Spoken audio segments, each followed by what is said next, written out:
To my fellow members of the class of 2019,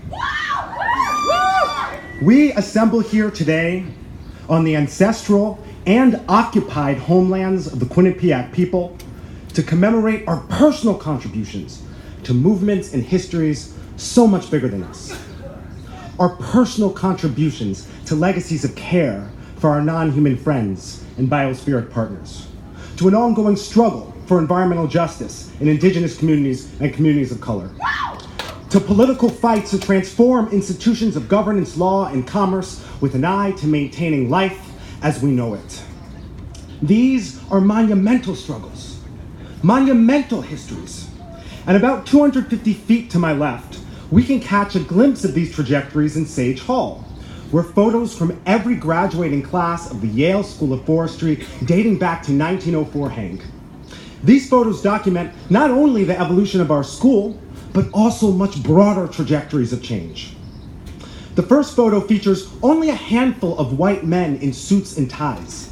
But over the first decades of the 20th century, as these mostly white male cohorts grew, the photos regularly featured Filipino students, the first non-white members of our community. And, in fact, in 1921, the majority of Yale forestry graduates were people of color.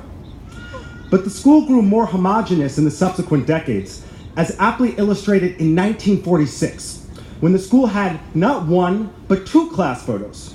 One of which was for a special cohort of students from China who were only admitted due to the wartime effort against Japan, and the other consisting entirely of white men, a snapshot of a backward step in a much broader trajectory of change. A few years later, dogs begin to appear in the photos, followed by one or two black faces, and then finally women. And with time, the suits and ties disappear, replaced with lettered sweatshirts and informal wear. The photos change from black and white to color, but old histories die hard, and in the 80s, we see a resurgence of the suits and ties, only to make way for F&ES swag. As cultural liberal norms and exploitative neoliberal markets transform the very fabric of our being. And then comes 2018, when a group of courageous students unfurled a banner just as the annual photograph was being taken. A banner demanding the dismantlement of white supremacy in the environmental movement. That's right. That's right. That's right. Several of you continued this valiant effort in this year's photo. But while the students who courageously took a stand against white supremacy last year were chastised and rebuked by some, this year, the banner was a predetermined part of the proceedings, allowed by the administration with qualifications, evidence of incremental change, of growth, of our commitment to building something better together, even if the struggle for a representative environmental movement in our school is, as this year's banner points out, nowhere near complete. From all these points, we begin to see an uneven yet clear and promising trajectory.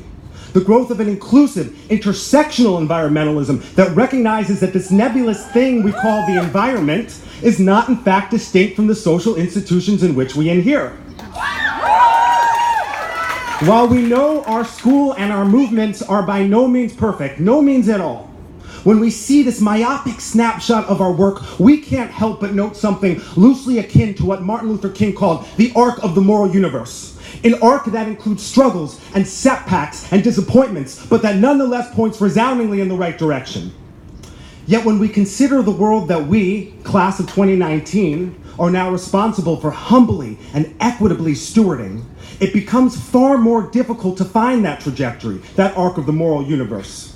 Everywhere around us, we cannot help but confront troubling and violent degeneration, from the ongoing water crisis in black communities in Flint, Michigan, to the crippling financial debt of Puerto Rico that Yale is invested in, amplifying the economic shocks of climate change, to the dismantlement and petrification of the EPA and the Department of the Interior, to the underestimated acceleration of ocean acidification, to the imminent drilling in the Alaska Refuge, to the withdrawal from the Paris Climate Agreement, to the rollback of environmental regulations, to the president mindlessly miming coal mining as though it's tantamount to shoveling snow.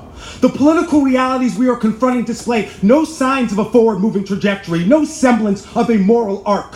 These are troubling times for our fellow citizens in Puerto Rico and in Flint, and for climate refugees being detained at the border. These are troubling times for phytoplankton and bees and orangutans, troubling times for biodiversity and the diversity of voices excluded from the upper echelons of power. These are troubling times indeed.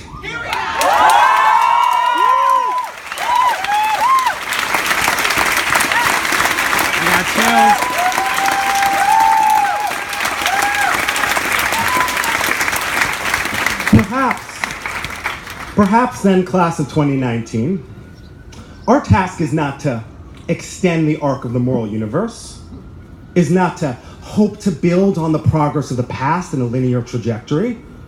Perhaps instead, our task is to embrace the inevitability and ongoingness of struggle, to commit ourselves wholeheartedly to the work of stewardship and care, not so we can win or triumph or fulfill our destiny, but because the moral stakes of this moment demand nothing less than our greatest effort. When we struggle, regardless of outcome, when we give ourselves to something bigger than us, even if that something is elusive, even if the path isn't always clear and failure a very real possibility, we can do more explicitly what all of us have been doing all along, supporting fragile ecosystems even when their futures look bleak, facilitating energy transitions even as fossil fuel extractions continue to grow, struggling for climate justice in communities that have never been more expendable in the eyes of our leaders, embracing silviculture and agroecology even as more land gets converted to monocropping and factory farming every year. In the process, we make space for the emotional turmoil that necessarily accompanies the momentous transitions we are embarking on. Class of 2019, we are entitled to our hope and our despair, to that sinking feeling that the world is going to shit, and that unflinching sensibility that we can make a better tomorrow. We don't need to choose sides between a linear utopianism and the dogged realities we're facing. As our class photos and hopefully our faculty grow more diverse, more representative of who we are as a society, and as 21st century capital, anthropocentrism, misogyny, and white supremacy continue to ravage everything we hold close to our hearts, we know the future that we're inheriting is unclear and uncertain, but that our moral resolve is unequivocally essential. Because for the past few years, we have struggled for what we believe in, even when the political momentum rendered many of our efforts moot. And this fight is the only thing we can know for sure as we endeavor to make the world that, deep down in our hearts, we know is certainly not likely, but just as certainly possible. Thank you.